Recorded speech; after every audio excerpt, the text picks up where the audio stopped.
una visión revolucionaria para la vida y la salud, a cargo del Dr. Luis Alberto Ramírez Noreña. El doctor es médico general y cirujano de la Universidad de Antioquia. Cursó estudios complementarios en medicinas alternativas en la Fundación Universitaria Juan N. Corpas. Estudios en medicina estética en la Asociación Científica Colombiana de Medicina Estética, ASICME, y es especialista en lipoplastia de la Facultad de Medicina de la Universidad de Buenos Aires, Argentina. Es además profesional en Reverting y miembro de la Asociación Colombiana de Medicina Estética. El doctor Ramírez Noreña es fundador y director del Centro Integrado de Medicina Biológica CIMEBI, entidad del área de la salud que presta servicios desde el año 1991. En el año 2002, crea la Escuela de Formación Integral Salud y Vida, adscrita al Centro Médico y hoy conocida como CIMEBI, Institución de Educación para el Trabajo y el Desarrollo Humano. En la actualidad, es director y gerente de la IPS Médica y de la institución educativa CIMEBI. Concluida la exposición, los dejo con el doctor Luis Alberto Ramírez. Gracias. Entonces no solo soy director, sino director y celador. Bueno, quiero durante el transcurso de esta charla, espero que esta charla, conferencia, llegue a ustedes. Con todo el corazón, pienso que no es un proceso informativo académico. No fue creada esta charla para aumentar el conocimiento académico. Está esta charla fundamentada para abrir la posibilidad de nuevas expectativas en cada uno de nosotros. Yo espero que si esas nuevas expectativas no están, yo hoy esté en la capacidad de abrir esas expectativas. Es decir, si es una nueva visión para alguno de los que está presente, que se fortalezca como una nueva visión. Si no es una nueva visión, que se organice y se direccione hacia el punto donde espero se pueda dirigir. La institución, al final de ella me van a entender un poco porque la educación de esta institución está proyectada a la formación integral. Toda la exposición va enfocada a por qué es necesario que se forme integralmente un individuo. Es decir, no es una propaganda para la formación integral, es un decirles que si nosotros los individuos no nos formamos integralmente en cualquier instante del tiempo de la vida que estemos recorriendo, nosotros siempre vamos a estar en dificultades con nosotros mismos y con los demás.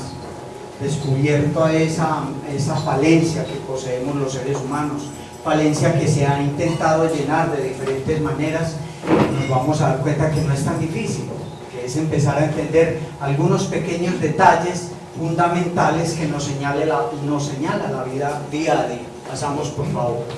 Primero quiero decirles que la visión de la formación integral es cosmogónica. Es una visión que tiene que ver con la vida del individuo en el interior de sí mismo, en el interior de su núcleo familiar, en el interior de su interrelación, en el trabajo, en la vida social y en la totalidad de las implicaciones del individuo en la faz de la tierra. Pasamos, por favor. La diapositiva simplemente dice, es fundamental una nueva visión. En realidad no es una nueva visión. La idea no es una nueva visión, es que es una nueva visión porque nunca hemos entendido la visión de la realidad. Nosotros nos hemos perdido la visión de la realidad. Entonces le coloqué una nueva visión porque termina siendo una nueva visión cuando el individuo descubre esa visión. Pero esa visión no es nueva, esa visión es antiquísima, siempre ha estado con el desarrollo de la humanidad, siempre ha estado con el individuo, siempre ha estado con la historia que llevamos en este momento. 10.000 años de vida sedentaria de aquí para atrás, 70.000 años desde que estamos descubiertos de las ruinas del Mohenjo-Daro y 3.500 millones de años que tiene la historia de nuestro cuerpo físico. Entonces no es una nueva visión realmente, pero sí es una nueva visión porque se va a presentar la perspectiva de ella y posiblemente no la habíamos visto. Y una nueva actitud. Si hay una nueva visión, hay una nueva actitud. La actitud del individuo es supremamente importante. Yo pienso que la actitud del individuo es la actitud que le trae la suerte, la que en última instancia le permite que se gane el baloto y que pueda cambiar su vida.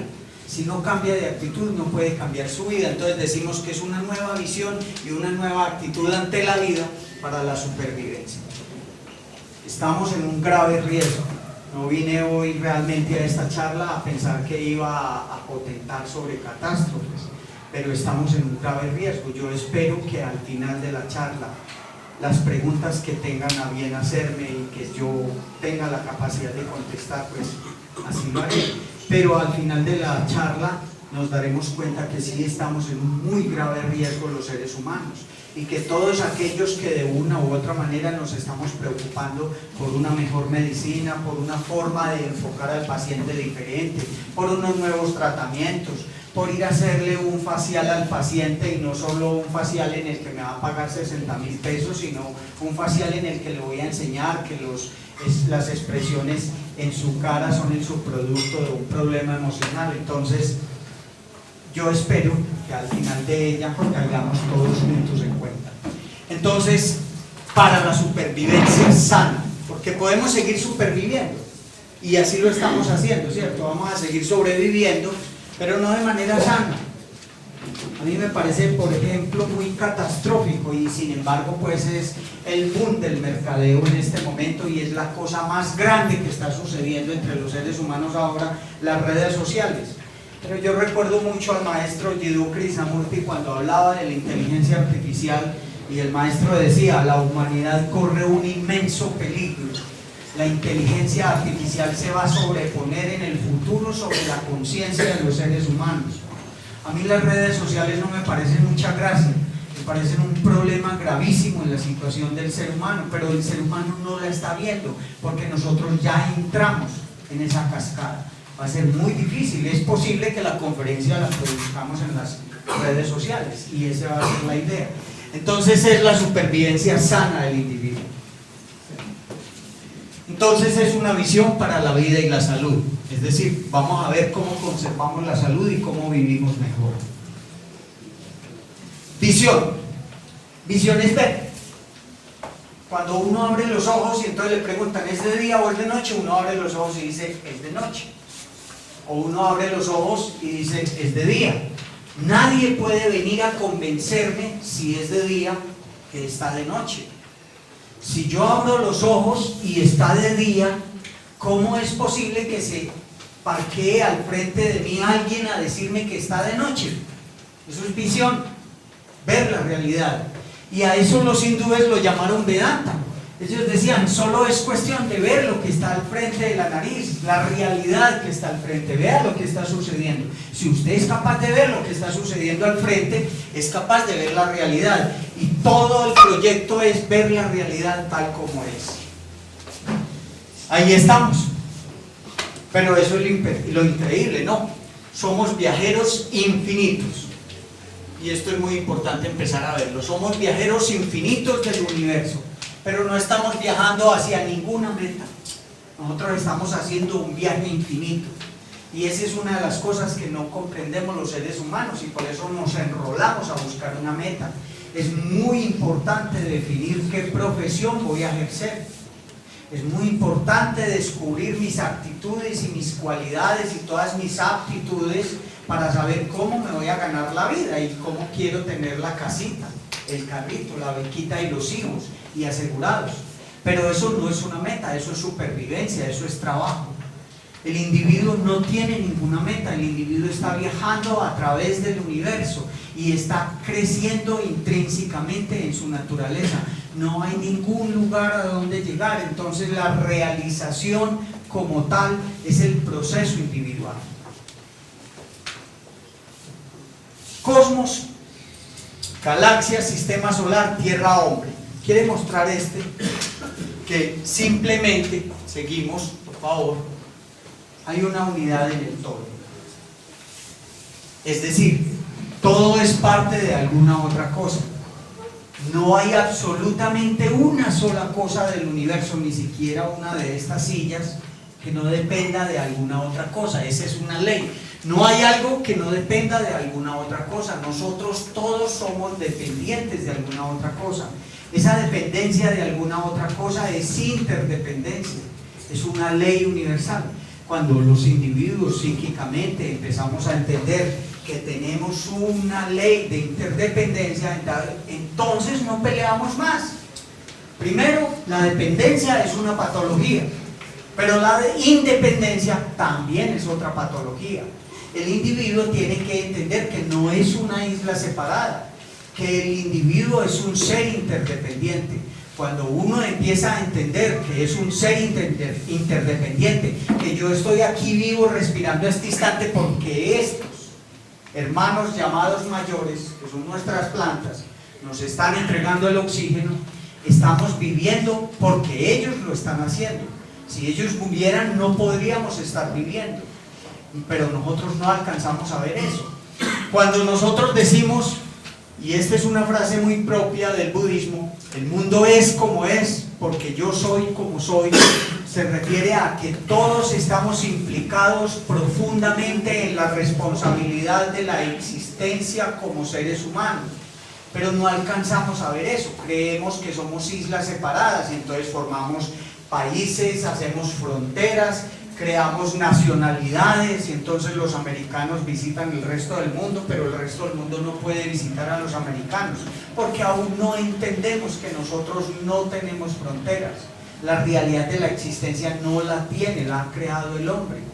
Pero para el individuo que quiere entrar a explorar su conciencia, sí tiene que entender que el mundo es como es porque yo soy como soy. Es decir, todo el reflejo de lo que yo soy es el mundo, y eso es lo que el mundo me va a cobrar. Siempre lo que yo voy a ver al frente es lo que está dentro de mí, y eso es una regla muy básica en el budismo para aprender a conocerse uno mismo. ¿Qué sigue, por favor? Entonces vamos a hablar de dos cositas. Este había sido es un fragmento pequeño de una de las charlas que había dado antes, y es las características de la existencia. Cuando uno estudia las características de una cosa, lo que está intentando al estudiar las características de esa cosa es estudiar sus propiedades. Cuando nos vamos a ir para la costa, y era la primera vez que íbamos a ir, queríamos saber que había calor, que había zancudos y que teníamos que llevar protector. Así es la existencia.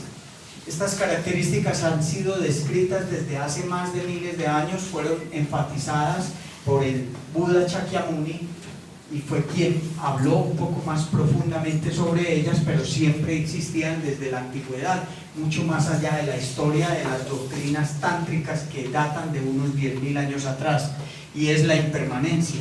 Una de las características de la existencia es que la existencia es impermanente. La existencia no tiene permanencia, la existencia es cambiante desde que yo inicié la charla, es cambiante instante a instante. Nosotros siempre estamos oscilando permanentemente, nosotros estamos cambiando, nunca estamos siendo los mismos. Esa oscilación permanente de la existencia hace que siempre estemos frente a un instante asombroso. Entonces, la característica de la impermanencia de la existencia es lo que la hace más preciosa y más grande. No tiene tiempo, no hay nada permanente, todo cambia. Nosotros tenemos que seguir caminando hacia el permanente cambio, y enseguida vamos a ver qué es lo que pasa. Sigamos, por favor. Entonces, hay unas leyes que sostienen el universo, la ley del mantenimiento recíproco, es decir, la primera ley, la ley de la armonía cósmica. La armonía cósmica solo se sostiene, llamemos por ejemplo la armonía planetaria, solo se sostiene con el dar y recibir. Los pueblos, si dan y reciben, no sufren tanto. Alguna vez hicimos el esfuerzo, un taller, de todos tener un peso y comprar un producto, pero comprar todos y gastarnos el dinero, y nos dimos cuenta que todos nos volvíamos ricos con un peso. Si todos damos y todos recibimos, y ese intercambio es permanente, se mantiene el principio de renovación universal. Lo que no está pasando ahora. Ahora estamos estancados en el principio de renovación. Y el principio autosostenedor es: el pez más grande se tiene que comer al pez más pequeño. Eso es una ley, pero no tenemos que volver eso un problema. Los comercios más grandes se tragan a los comercios más pequeños en la sociedad, pero en lo que se refiere a la naturaleza, eso no es tan doloroso. Esto es muy importante, es para aplicarlo a las reacciones biológicas orgánicas. Entonces, esa es la ley de interdependencia universal. Nosotros de ahora en adelante debemos empezar a hablar de que interdependemos. Ni soy independiente ni soy dependiente, soy interdependiente. Nada se destruye, todo se transforma. Y esa es la ley de la impermanencia, hay un permanente cambio. ¿Dónde surge la enfermedad del individuo? La enfermedad del individuo surge cuando se resiste al cambio, cuando quiere siempre permanecer en el mismo estatus. Pero si el estatus está cambiando constantemente y se está dinamizando constantemente en el estatus, entonces no hay sufrimiento, se está acomodando, está aprendiendo a estar moviéndose con el cambio. ¿Y qué es lo que le impide que se adapte al cambio? El miedo. Vamos a encontrar la raíz del miedo, por favor. Y hay una segunda característica de la existencia, característica de ella, es decir, así como nosotros aquí respiramos oxígeno, y es impersonal. La existencia no pone nombres, los nombres nacieron en nuestra relación, es decir, el lenguaje sucede como la necesidad de interrelación de los seres humanos para establecer un conjunto de símbolos y palabras y señales y para entrelazar la comunicación entre nosotros. Pero esta comunicación en este nivel no sucede con la existencia. Y aquí empieza uno de los grandes problemas. ¿Qué sucede con el niño cuando nace? Cuando el niño viene a la vida, viene sin lenguaje, no lo trae, lo tiene que hacer. Pero entonces la mamá, como es tan querida, quiere que su muchacho sea doctor, entonces empieza a enseñarle bastante a su muchacho, y entonces le empieza a mostrar el gráfico de la vaca y la llama vaca. Y ese es uno de los primeros más graves errores que está haciendo esa madre. Ella no sabe que está cometiendo ese error, pero ese niño no se debe acercar a la vaca así. Ese niño tiene uno que llevarlo a la vaca sin decirle que es la vaca, permitirle que sus manitos se extiendan y toquen el pelaje, los cachitos, toque esa vaca por todos lados y que la distinga desde los laditos, desde adelante, desde atrás, y que incluso si le puede dar un poquito de leche, de la leche que acabó de ordeñar de esa vaca, le está dando un componente integral de esa vaca sin llamarla vaca. No le debe poner el nombre. Ya después de que el niño tocó la vaca, tomó leche de la vaca y le tocó los cachos a la vaca, todas las vacas les ponen cachos, entonces ya el niño, ya uno puede decirle a ese niño, esa es una vaca, no antes. Pero nosotros nos preparan primero con el catecismo, nos dicen que esa es la vaca y después nos llevan a la vaca. Entonces miren lo que sucede en el intercambio neurológico, es hacia donde los quiero llevar. El niño establece un lenguaje de relación con las cosas desde una estructura muy superficial de sí mismo, y entonces empieza a relacionarse con todas las cosas desde un nombre, no desde una realidad. Y cuando el niño empieza a llamar la cosa desde un nombre, mesa, computador, sin experimentarlo, él queda en un nivel de educación primaria, muy pobre, y con ese nivel se muere.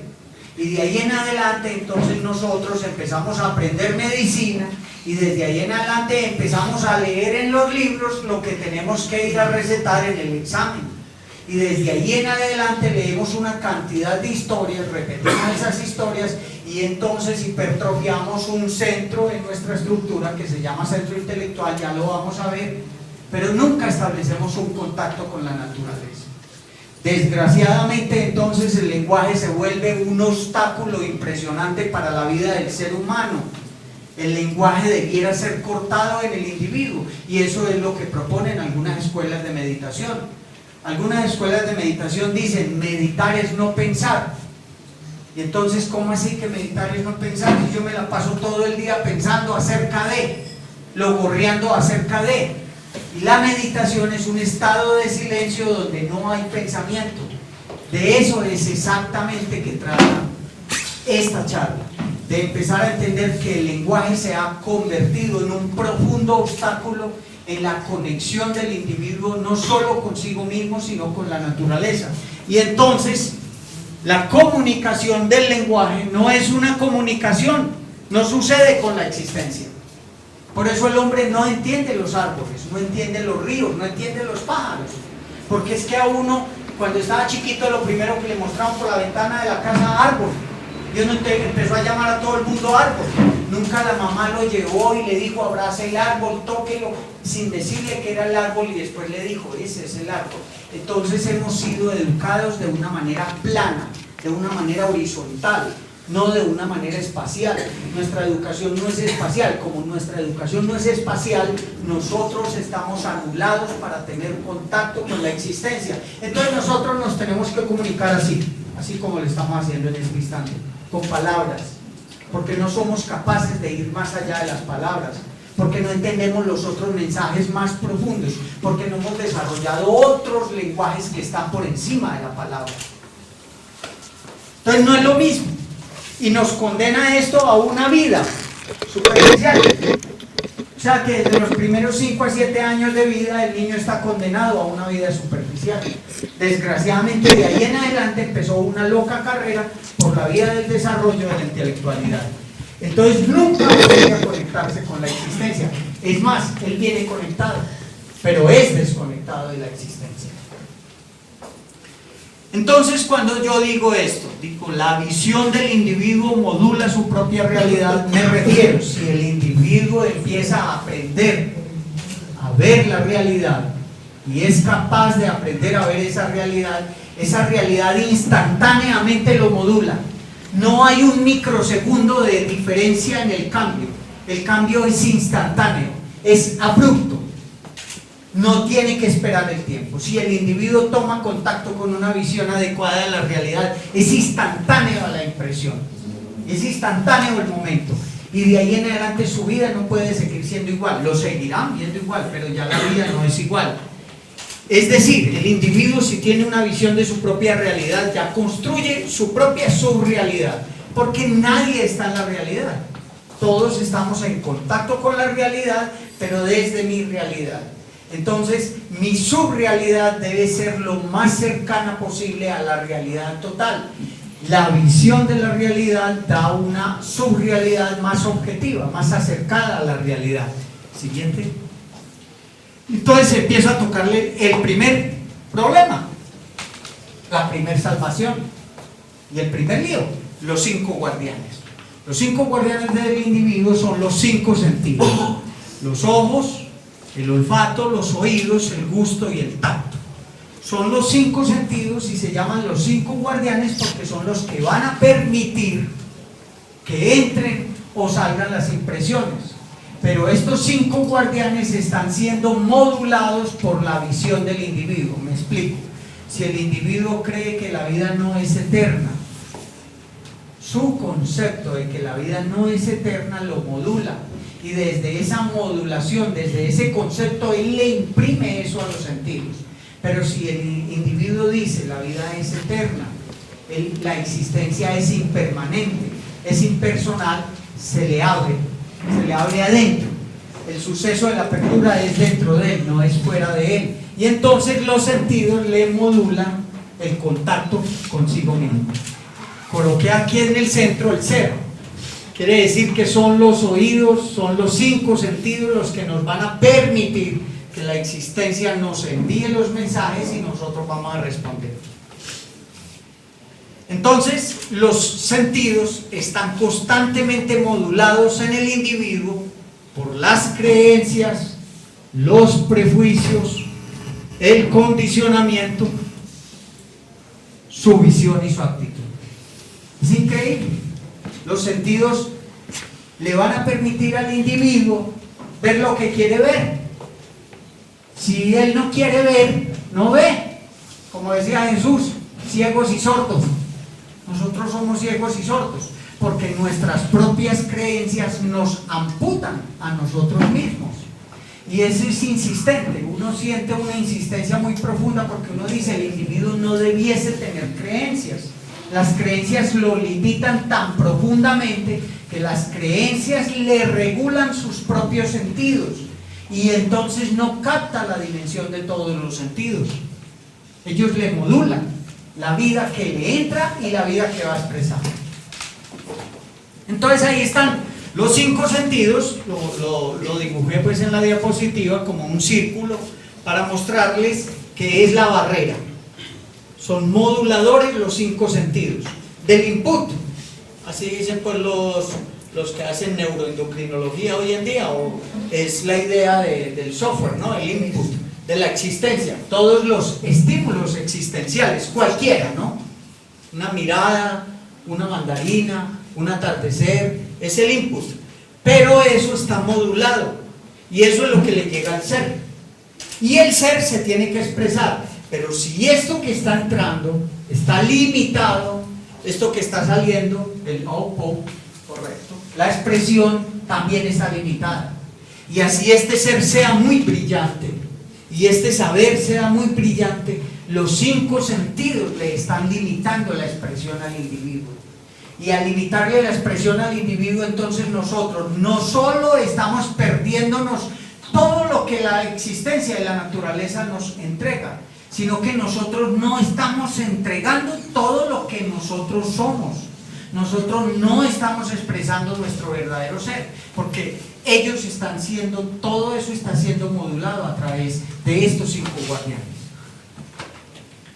Aquí entonces no hay más realidad que la que existe en cada uno de nosotros. Este es un comentario de la enfermedad, del libro, extractado del libro La enfermedad como camino. Él dice esto. Dice, no hay más realidad que la que existe en cada uno de nosotros. Y entonces, ¿uno con qué realidad se acomoda? ¿Qué es lo que espera uno con la realidad de uno? Lo que otros le han dicho, vamos a seguir siendo siempre seres de segunda mano. Vamos a esperar que siempre los otros nos digan cómo vamos a tomar contacto con la realidad. Siempre nos van a estar modulando. Entonces la sociedad está encargada de eso. Esa es la sociedad. Va a modular al individuo. Y el individuo allá es un taco de dinamita inmenso, a punto de estallar, porque nunca estalla. Cada individuo es una inspiración, un mundo lleno de codificaciones en el cual el ser, y voy a hacer un énfasis más adelantico, puede elegir diferentes estados. Entonces el ser termina eligiendo diferentes estados, termina eligiendo salud o enfermedad, porque el ser está un poco más libre. Y a veces la enfermedad de ese individuo es su propia escuela y es necesaria para él. Por eso en algunas de las charlas que dábamos en el curso de Magnofarma para los médicos, decíamos que había algunas enfermedades que era muy importante entender si se las quitaba o no se las quitaba al paciente. Es decir, nosotros tenemos que ser capaces de entender que algunas enfermedades son un mensaje fundamental para el paciente, para nosotros mismos, y tenemos que aprender a vivirlo.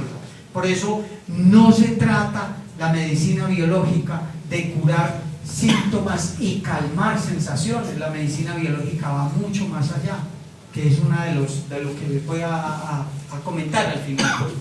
Pasamos. Entonces, estamos frente a la modulación, niveles de relación y modulación. Entonces, el primer nivel de relación que tenemos con la realidad, el primer nivel de relación y de modulación con la realidad son los 5 sentidos.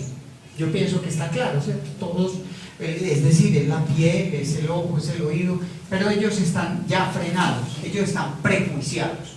Cuando yo llegue a la tarde, a la noche a mi cama y mire mis 5 sentidos, miro qué tanto prejuicio tienen y qué capacidad tengo de liberarlos. Es una de las prácticas que se hace en la terapia gestáltica, liberar los 5 sentidos. Entonces, es el primer nivel de relación y de modulación. El segundo nivel de relación y modulación es la tríada inferior. La tríada inferior es el componente del bípedo tricentrado, tricerebrado, es decir, el individuo que camina en 2 pies, tiene 3 centros fundamentales y desde ahí vive. La tríada inferior es la tríada común de todos nosotros. Es el centro instintivo, sexual, motor, son los instintos y todo el fenómeno visceral, lo sexual como lo placentero que nos permite en última instancia estar asegurando que seguimos viviendo en la tierra y que nos procreamos, y el movimiento, lo motor. Entonces este centro instintivo, sexual, motor es un centro muy importante. Cuando pongo al ladito del centro instintivo, sexual, motor número 1, me refiero a los individuos cuya atención se ha focalizado en el centro instintivo sexual motor, es decir, a los primarios, a los motrices, a los que somos así como dice Alerta, así, somos motores, somos primarios, somos imprudentes, hacemos las cosas y la embarramos toda y después nos la pasamos el resto de la vida pidiendo disculpas. Instintivo sexual motor, y lo llamamos hombre número 1. El centro intelectual es el centro de la razón, es el centro de la argumentación, es el centro hipertrofiado por excelencia de esta sociedad y es el centro con el que intentamos entender el universo. Entonces nosotros queremos acercarnos al universo con la razón y ya empezamos a ver que la razón es un lenguaje supremamente pobre y que no nos contacta con el universo. Podría sacarlo como una conclusión inicial: no hay posibilidad de comunicarse con la existencia, con el lenguaje, no la hay, no existe, no intente saltar por encima de sus rodillas. A uno lo dicen los maestros espirituales, lo dice el Buda voltea y dice: siéntate en silencio y deja que la primavera florezca. Y uno no entiende el mensaje, él le está diciendo: no lo gorree, no hable, usted hablando y lo gorreando no va a lograr conocer la vida. Razonando no tiene forma, porque el lenguaje es muy pobre, y no es que uno se vaya a volver estúpido, vamos a hablar un poquito más de eso. Este entonces es el hombre número 2, el hombre que argumenta, el hombre que conquista la trompa de Falopio desde la de Eustaquio, la razón. Y claro, ahí cae la que se conquista, ¿no? El tercer centro, el centro emocional, el sentimiento. Y entonces todos a través de Eustaquio conquistamos a Falopio. ¿Cuándo lo van a entender ese par? Nunca lo entienden. Pero son todas las que se arman. Y entonces se arma la razón y la convence, y entra el centro emocional, el sentimiento, pobrecita, ella le pintan pajaritos en el aire y no se encuentra. Doctor, lo que pasa es que nosotros las mujeres somos oídos. Son muchos Los hombres sentimientos. son Somos razón. O somos uno o somos dos. El hombre número 3 o brinca el closet, o son músicos, artistas, poetas, son seres muy... ¿sí?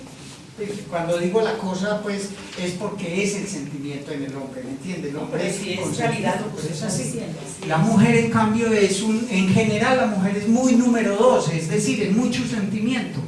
Y aunque la razón, por fuerte que sea, las pulsiones biológicas, dadas su estructura fisiológica y corporal, le exige que seas mucho sentimiento. La mujer, que es mucha razón, sufre mucho incluso con su propio cuerpo. Pero sigamos pues aquí, porque nos podríamos desviar un poquito. Entonces tenemos el hombre número 3. El hombre número 4 es el hombre que integra lo instintivo sexual motor con lo racional y con lo emocional y establece el equilibrio. En esta primer tríada inferior entonces hay una gestalt hedonista.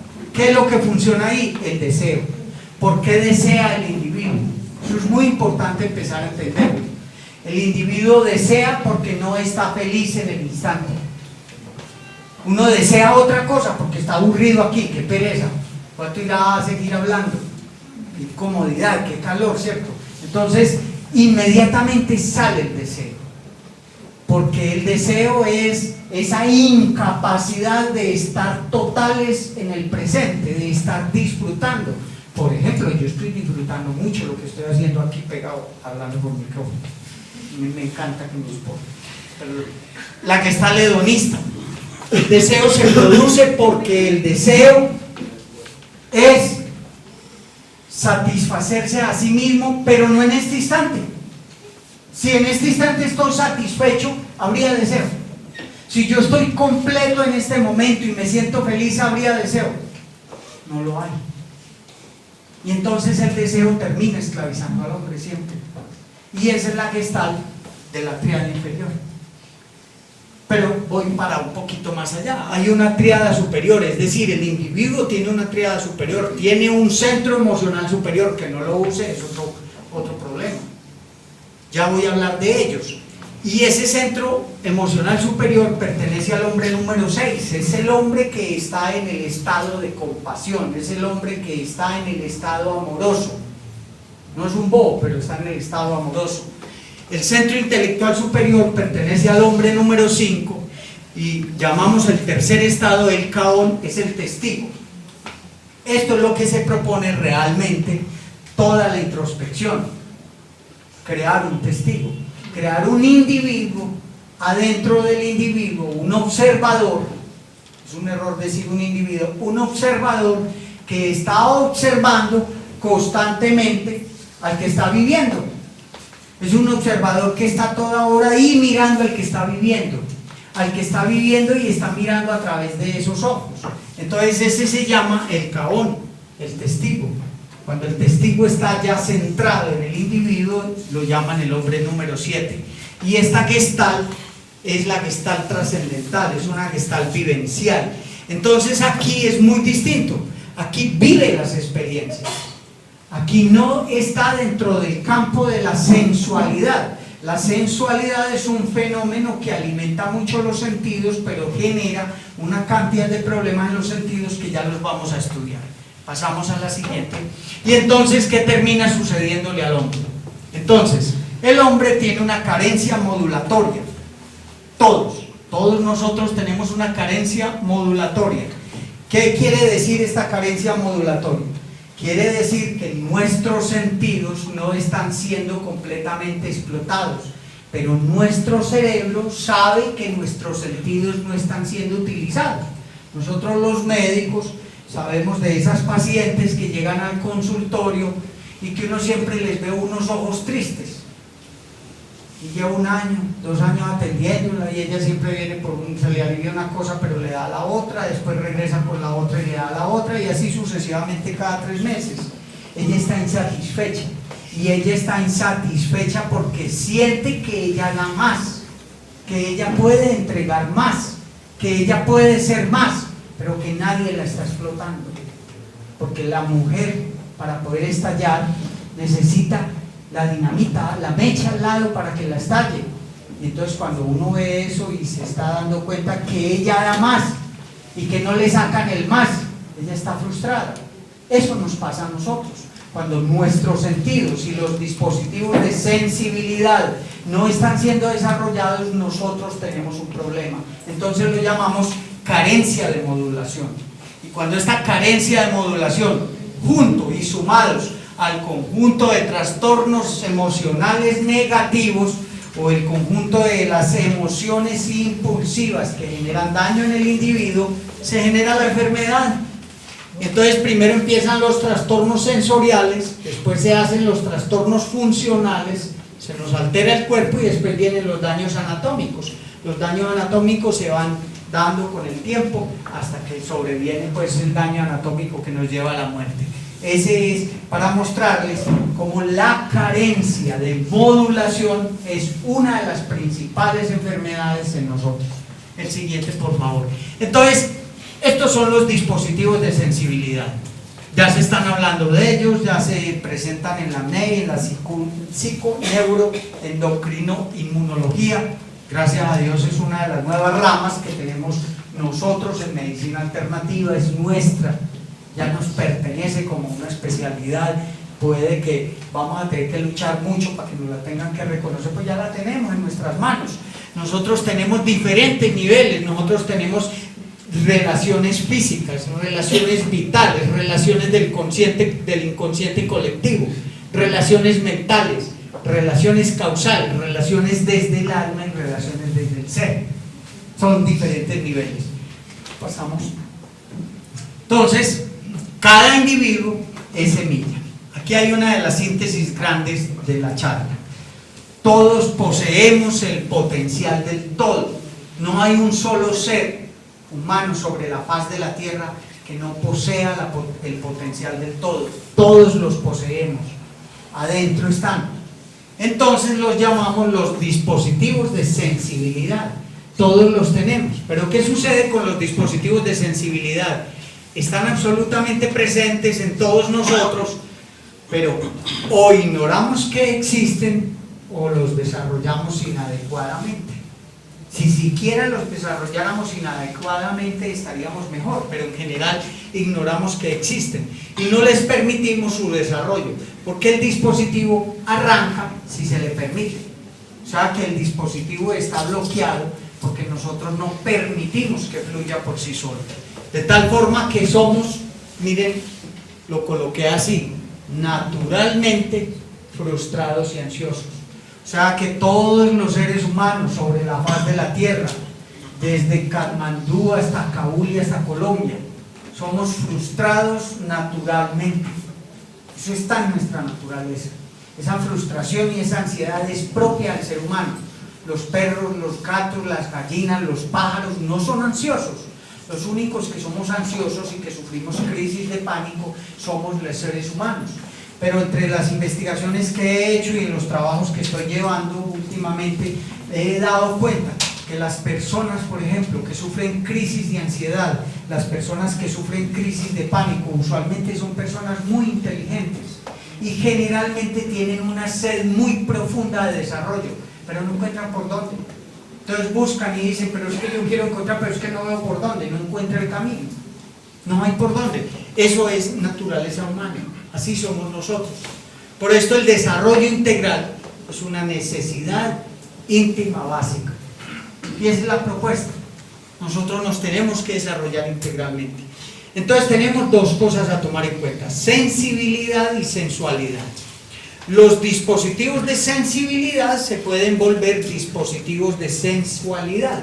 Y cuando los dispositivos de sensibilidad se vuelven dispositivos de sensualidad, entonces simplemente se usan como una obsesión. Entonces el individuo entra en los trastornos obsesos compulsivos. Pero si el individuo usa los dispositivos desde la línea de sensibilidad, en él se desarrolla la formación integral. Entonces la propuesta es muy sencilla. Es aprender a experimentar todo lo que nos entrega la naturaleza y a estar consciente de lo que está sucediendo en el momento en que eso está entregándose a nosotros. Entonces, en la evolución del hombre tenemos al hombre primitivo, al hombre racional. Realmente este es nuestro estado, el hombre racional. El hombre consciente siempre vive en el presente, es un hombre que está siempre constantemente en el presente, no se va, no se pierde, no se le va el software. Y eso solo lo sabe cada individuo, porque aquí estamos todos. ¿Y cuántos estamos aquí? La pregunta, ¿no? Entonces uno empieza a evaluarse, yo estoy aquí realmente. La idea de la charla, de la conferencia, es no dejarlos que nos vamos. Yo no estoy fuera, yo no me he ido a otro lugar, estoy en el presente. Entonces es empezar a aprender a estar en el presente, en el tiempo en el presente, es decir, a sostenerme en el presente, un tiempo sostenido en el presente, y entonces logro ser un hombre consciente. Cuando en el tiempo me sostengo en el presente, los dispositivos de sensibilidad entran en el proceso de desarrollo. Entonces el individuo se va desarrollando, es un proceso. Cuando el hombre empieza a aprender a estar en el presente, empieza a saber que está subiendo las escalas, que está bajando las escalas, que está comiendo, pero no está pensando que está comiendo, está comiéndose la fruta, no le está poniendo un nombre a la fruta, está saboreando la fruta, la está viviendo, está en el instante, está en el presente. Es un hombre que está aprendiendo a vivir una vida consciente. Cuando esto se sostiene en la perseverancia y la persistencia, se integra. Y el suceso de integración no es un suceso que se da porque yo quiero, es un suceso que se empieza a dar a causa de. Es decir, cuando yo estoy procesándome permanentemente en el presente, los dispositivos de sensibilidad arrancan en el ser y el individuo se va integrando, pero esa integración ni siquiera él la sabe, le sucede, es un suceso, y entonces aparece el individuo integrado. Aquí lo pusieron como el superhombre, y el suprahombre simplemente trasciende el género, no es ya ser humano, es un ser vivo, y está en relación profunda con la naturaleza, con la vida. Pasamos. Entonces, esa es nuestra escala de evolución, pero así estamos todos, es decir, y pasó a la universidad y estudió medicina, pues nunca se van a entender, y a eso le llama la Torre de Babel. La Torre de Babel es que estamos juntos, tenemos niveles de ser diferentes en los mismos sitios y no nos entendemos. Y por esa es la dificultad también. En el caso de las relaciones de pareja usualmente sucede que la mujer es muy número 2, muy sentimental, y el hombre es muy racional, o sucede al revés. La mujer es muy racional y el hombre mucho sentimiento, y entonces no tienen cuándo entenderse. Claro, pelean 15 días, pero a los 15 días pues sucede algo particular, un vinito en la casa, y se arregla el problema por la noche. Al otro día todo es felicidad, porque se compone desde el sentimiento. Nosotros entramos en la energía y nos enclochamos en la energía y nos comprendemos los unos a los otros en ciertos niveles, y eso es muy importante empezar a verlo. Si uno empieza a ver que tenemos diferentes niveles de ser, cuando nosotros nos damos cuenta hay diferentes niveles de ser, entonces uno sabe que aquí en la ciudad hay diferentes niveles de ser, y que entonces algunos niveles de ser forman bandas, ¿no? Otros niveles de ser forman, y nos relacionamos por frecuencias. Por ejemplo, estamos aquí, a la salida hay que poner mucho cuidado, porque están los otros niveles de ser. Pero miren, aquí yo diría casi que este es el regalo más grande y más importante que nos puede suceder a nosotros, en especial a los médicos, en este momento, porque empezamos a entender muchas cosas. Dice, el asiento neurológico del desarrollo integral del individuo, el asiento neurológico del desarrollo integral del individuo es la intersinapsis. Es decir, ninguno de nosotros nace con una neurona de más ni una neurona de menos. Todos nacemos con las mismas neuronas, exactamente las mismas, pero son las conexiones las que nos diferencian. A las conexiones de unas neuronas con las otras se les llama intersinapsis. Mientras un individuo establece una intersinapsis de una neurona con otra, otro individuo establece un puente de una neurona con otra diferente desde su misma neurona. Entonces las intersinapsis son el asiento del desarrollo integral del individuo. Pero ¿cuál es el problema? Es que estas intersinapsis pueden ser constructivas o asertivas o integrativas, y en ese caso es el niño que está haciendo un buen proceso de educación, que en su primera educación la madre le está entregando efectos básicos y resultados básicos de la conexión con la vida y con la tierra, y ese niño integra, hace intersinapsis integrativas. Pero también hay intersinapsis obstructivas, y en este caso son desasertivas, y en este caso son desintegrativas. Entonces el individuo no integra nada en él, es fraccionado, no sabe lo que quiere, nunca está integrado. Entonces nosotros siempre debemos construir intersinapsis asertivas. Nosotros ya somos, los que estamos aquí ya somos, ya tenemos las intersinapsis que vamos a hacer. Esta charla puede ser una posibilidad de una intersinapsis, cuando uno se conoce con una buena persona, con otro ser que empieza a modular y a cambiar la vida, que empieza a influenciar sobre la vida de uno, que se la empieza a cambiar, empieza a generar nuevos esquemas holográficos en la estructura del ser. ¿Pasamos? Entonces tenemos esto. Desgraciadamente el individuo generalmente se convierte en su propio obstáculo. O sea que el principal obstáculo de todos nosotros, y sería la única síntesis, siempre somos nosotros mismos. Siempre. Las dificultades. Si nosotros tenemos esa premisa en nuestro ser, y desde esa premisa nos empezamos a vivir, entonces yo siempre sé que el principal obstáculo soy yo. Y si yo soy obstáculo para mí mismo, pregúntense ustedes cómo no voy a ser obstáculo para el otro, si ya lo soy para mí mismo. Y entonces ahí es donde podemos empezar a descubrir nuevas cosas, porque cuando uno ya sabe que uno es su propio obstáculo, uno tiene que estarse viendo. Entonces, la estereotipada estructura egóica es la que está modulando todo. La conciencia entonces es oscilante.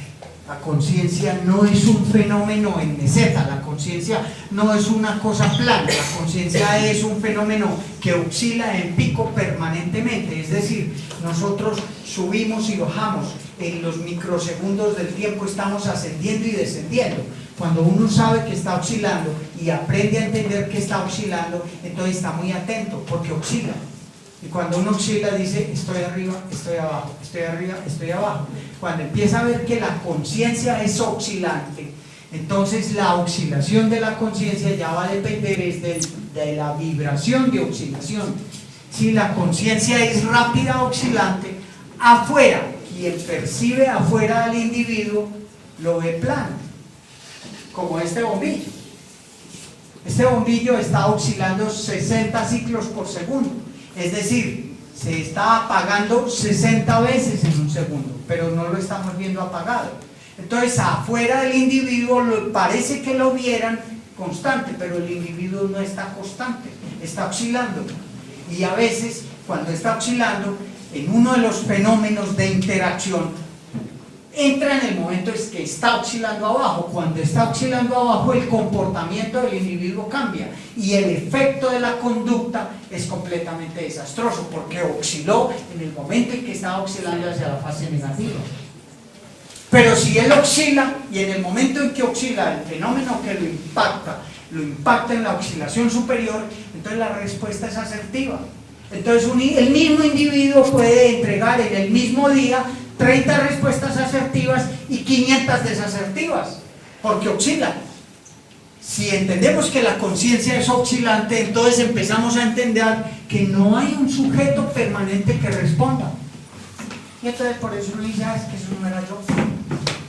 El que le tomaste la foto con esa muchacha no era yo, en ese instante ese no era yo. La oscilación baja. La oscilación ya baja. Exactamente, la oscilación baja. No hay un sujeto fijo permanente.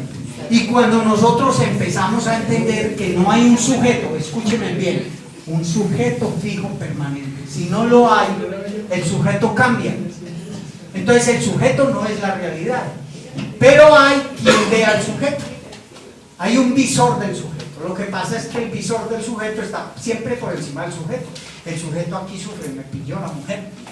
Pero arriba el que está viendo dice, ay, pues pucha, ahora qué pasará. El sujeto fijo permanente. Entonces, ¿qué? Entonces, ¿qué sucede con los seres humanos? ¿Qué pasa realmente con nosotros? ¿Qué es lo único que puede pasar con nosotros?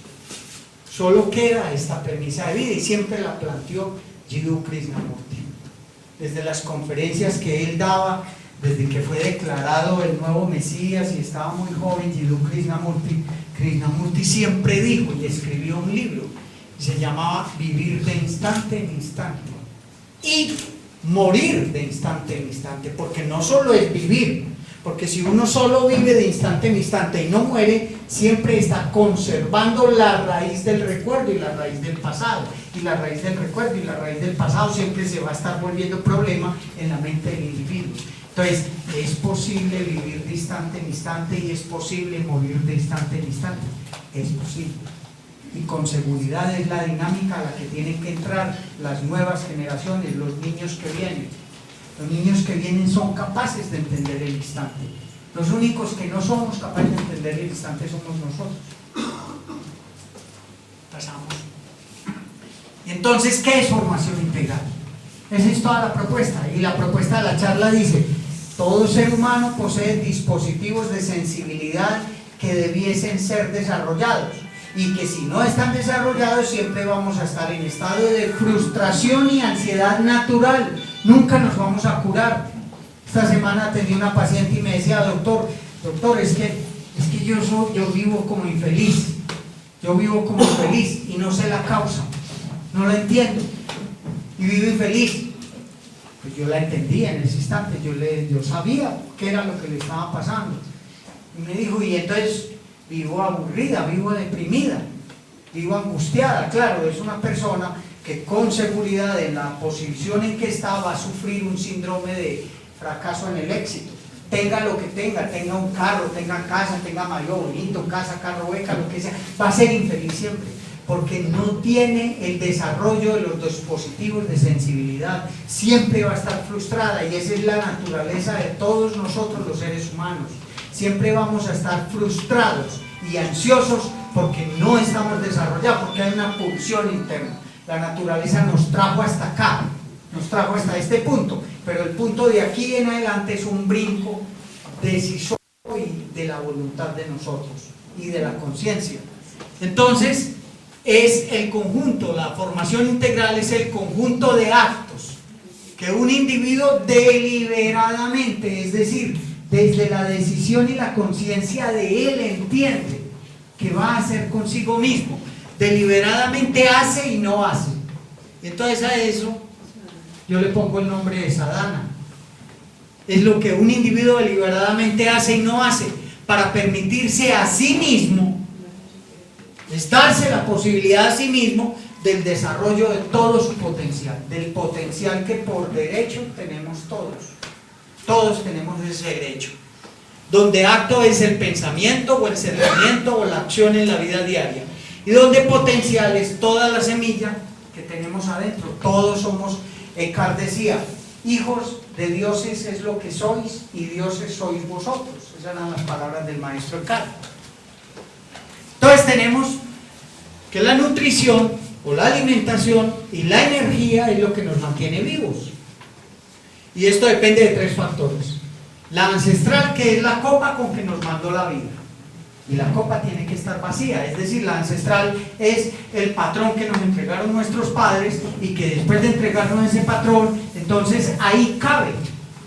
O sea, todos venimos con rabo de paja. Si nuestro papá y mamá nos entregó cierta información, ese rabo de paja lo traemos, a esa la llamamos la ancestral.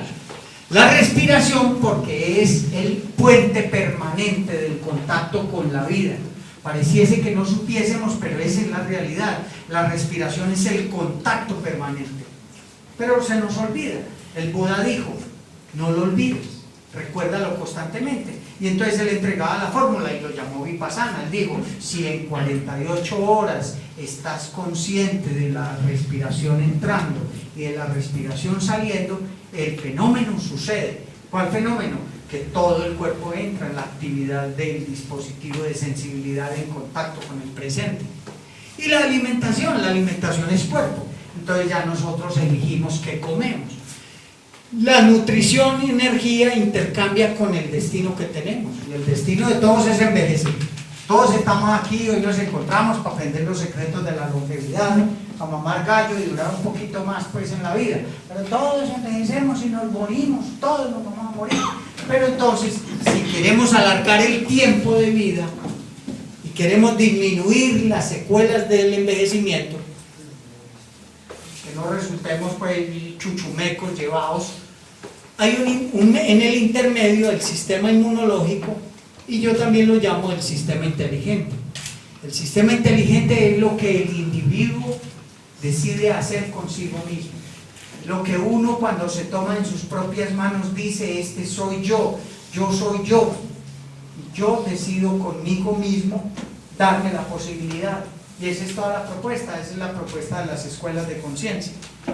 El sistema inmunológico entonces es sistema inmunológico y sistema inteligente. Pasamos. Y entonces, este es sadhana. Entonces, ¿qué es sadhana? Disciplina de vida, una propuesta. Lo primero que proponemos entonces, hay 7 propuestas, es una dofa espiritual. Dofa espiritual, donde D es discernimiento, es empezar a discernir lo que está sucediendo en mi vida, en lo que hago en el instante, en hacia dónde me dirijo, en ver las consecuencias de eso, en vivírmelas. Donde O es las cosas son como son, ser objetivos, la realidad es como es. Nosotros no debemos tapar la realidad, no debemos echarle tierra a las cosas, debemos ver la realidad tal como es. F es flexibilidad, ser flexibles, dejar caer, no ser rígidos, no irnos por un riel, no caminar así, caminar así. Y aceptación, lo que suceda es, no tiene cambio, hay que aceptar las cosas tal cual son. Entonces eso es dofa espiritual. Ejercicio. ¿Por qué es importante el ejercicio en los seres humanos y por qué debe ser parte de la vida espiritual? Miren bien la expresión. ¿Por qué debe ser parte de la vida espiritual del individuo el ejercicio? Es un acto espiritual, es un acto devocional, es un acto que debiera ser tomado como oración. Desgraciadamente pues el Papa no le ha llegado la carta que le mandamos al Papa a ver si decretaba que el ejercicio podía ser una forma de oración. El ejercicio es una oración en el individuo por una razón muy sencilla, porque todos nosotros tenemos un chip incrustado en nuestra biología, que es el chip de los nómadas. Nosotros somos nómadas. No hay un solo animal sobre la faz de la tierra que no sea nómada. Todos somos nómadas. Los únicos que no son nómadas son el perro doméstico que encerramos en la casa, y las gallinas, las vacas, los toros, todos los animales domésticos. Porque usted va y ve los otros, los que no son domésticos y son salvajes, son nómadas. Nosotros somos nómadas. Los seres humanos no somos sedentarios. Ese es un chip natural, y por esa razón el ejercicio es parte del desarrollo integral del individuo. Por esa razón nosotros debemos hacer ejercicio, y debiera volverse una religión diaria. Puede que sea 3 veces a la semana, una vez, pero el ejercicio es una conexión con la naturaleza. Además que hay otros factores que se analizan en otras condiciones cuando nosotros hacemos el curso de medicina deportiva. Tercero, alimentación sana. No es una ortorexia. Ya tenemos a los psicólogos de enemigos.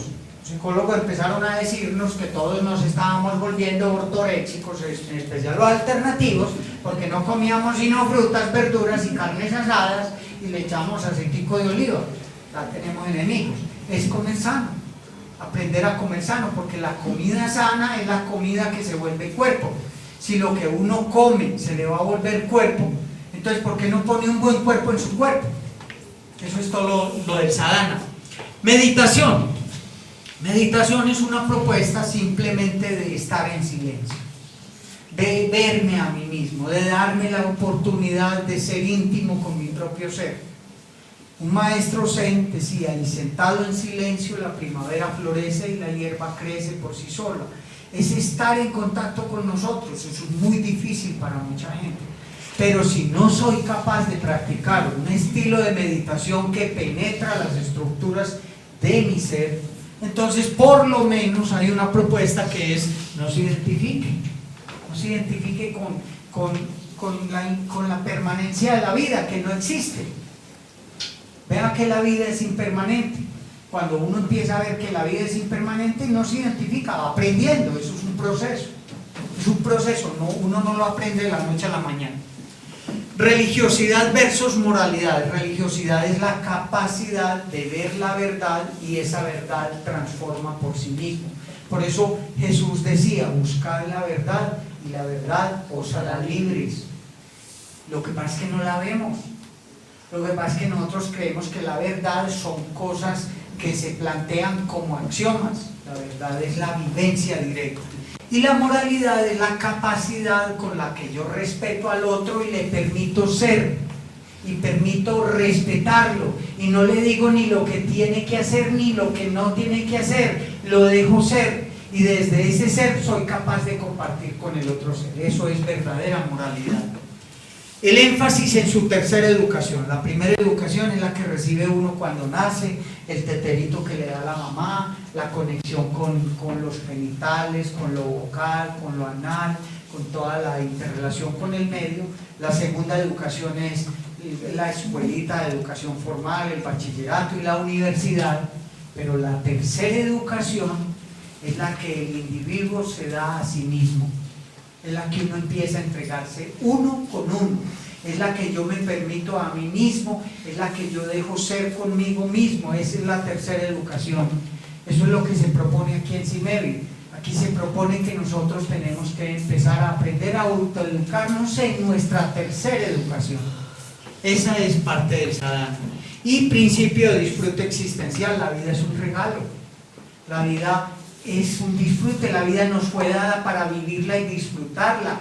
Nadie debe impedirnos disfrutarla. Entonces, ese principio no se tiene por qué perder. Es el principio placentero de vida. Es levantarse uno, saber que está vivo y que amo la vida y que quiero existir. Y que hay formas de aumentar ese principio de disfrute existencial. Pasamos. Eso es todo. Esa era toda la charla que quería plantearles. Decirles que la existencia, que somos la existencia, que todos estamos juntos, que lo único que tenemos que hacer es construir caminos juntos porque estamos en el mismo bus.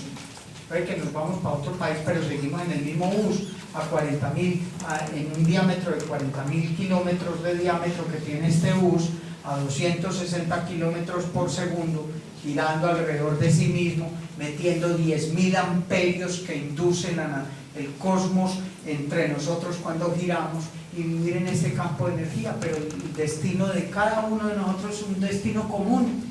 Todos vamos montados en el mismo bus, unos en primera clase y otros vamos en tercera clase. Eso es todo lo que les traía. Quisiera escuchar alguna pregunta que tengan ustedes, inquietudes. Excelente.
Beneficio